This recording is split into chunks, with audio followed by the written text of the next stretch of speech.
Hello friends, I am Dr. Sabita Kumari, Senior Obstetrician and Gynecologist in Accord Super Specialty Hospital and practicing for more than 16 years in this field. Today's topic is very important and it is asked in very whisper way.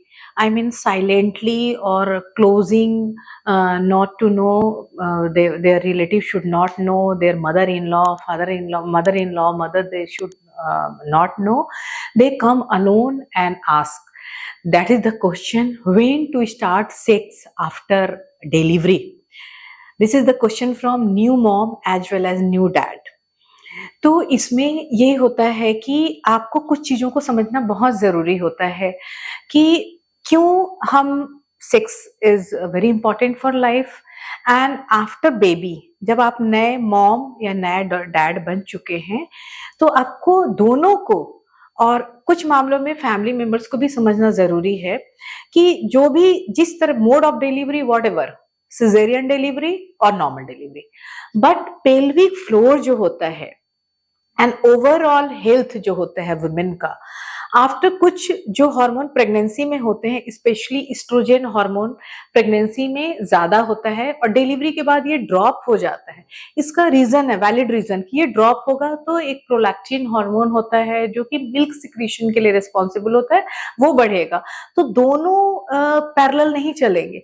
Oestrogen क्या कराता है कि नीचे dryness कर देता है, तो एक तो एस्ट्रोजन लो होने की वजह से, दूसरा अगर नॉर्मल डिलीवरी हुई है तो कई बार इपिजियोटॉमी जो नीचे थोड़ा कट करके नीचे वेजाइनल ऑरिफिस को हम बड़ा करते हैं और बेबी को निकालने में जो हेल्प होता है, तो उस स्टेज की वजह से उस और क्या होता है कि पेरिनियल मसल्स बहुत सारे हार्मोन ड्यूरिंग प्रेगनेंसी जो भी हार्मोन होते हैं जैसे प्रोजेस्टेरोन हो गया, रिलैक्सिन हो गया, उसकी वजह से वो बहुत रिलैक्स्ड मोड में होता है, उसमें उतना टोन नहीं होता है। वो टोन रिगेन करने में एंड वापस से वो पार प्री प्रेगनेंसी पार लाने के लिए और अगर ईपी उंड लगा है तो नर्व्स डैमेज को रीजनरेट होने में, ओवरऑल वाइटलिटी मतलब टिश्यू की स्ट्रेंथ आने में आप समझो कि कम से कम 6 हफ्ते लगते हैं।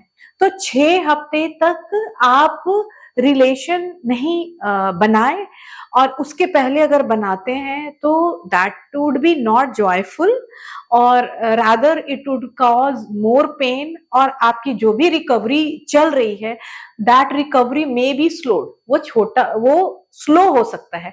इसलिए दोनों न्यू मॉम और न्यू डैड दोनों को ध्यान रखना होगा। एक्चुअली फीमेल में न्यू मॉम में कई हार्मोनल चेंजेस होते हैं तो उनकी इच्छा भी नहीं होती है, तो डोंट फोर्स। पार्टनर को समझना चाहिए कि फोर्स नहीं करना है और इसके लिए खुल के आप बातें कर सकते हैं because there is valid reason not to do sex. और भी क्या रीजन होता है कि 6 वीक्स के बाद कई बार ओव्यूलेशन होना शुरू हो जाता है, 6 वीक्स तक ओव्यूलेशन नहीं होता है और ये स्पेशली उनमें होता है जो ब्रेस्ट फीडिंग नहीं करा रही हैं। That is another topic, I am not going through that. So आपको पेल्विक फ्लोर का मोटा मोटी आपको जानना है कि डिलीवरी के बाद 6 वीक्स रिकवरी टाइम लगता है, मोड ऑफ डिलीवरी कुछ भी हो, इवन सिजेरियन सेक्शन है तो उसमें थोड़ा और प्रोलॉन्ग्ड हो सकता है, इट मे बी 12 वीक्स। तो 12 वीक्स तक भी आपको पार्टनर से दूर रहना पड़ सकता है। आप इमोशनली उनसे अटैच होइए बेबी के केयर में, क्योंकि मदर को प्रॉपर स्लीप भी नहीं मिलता है, बेबी के केयर में अपने डाइट का ध्यान नहीं रखती हैं, फ्लूइड इंटेक कितना करना है वो नहीं, और ओवरऑल क्या होता है टिश्यू भी उनका बहुत डिवाइटलाइज होता है। तो उसकी स्ट्रेंथ के लिए आप मोटा मोटी जानिए कि नॉर्मल डिलीवरी के बाद 6 वीक्स रिकवरी टाइम होता है, उसके पहले sex would not be not advisable from our side और it would not be joyful for the mother as well. And and अगर सिजेरियन सेक्शन हुआ है तो आप इसको 12 वीक्स दिस ड्यूरेशन में बी। So this was the information, and many patients ask this question, when to start my sexual life after delivery. So I thought this topic is very important and I gave information in very clear words. Thank you so much.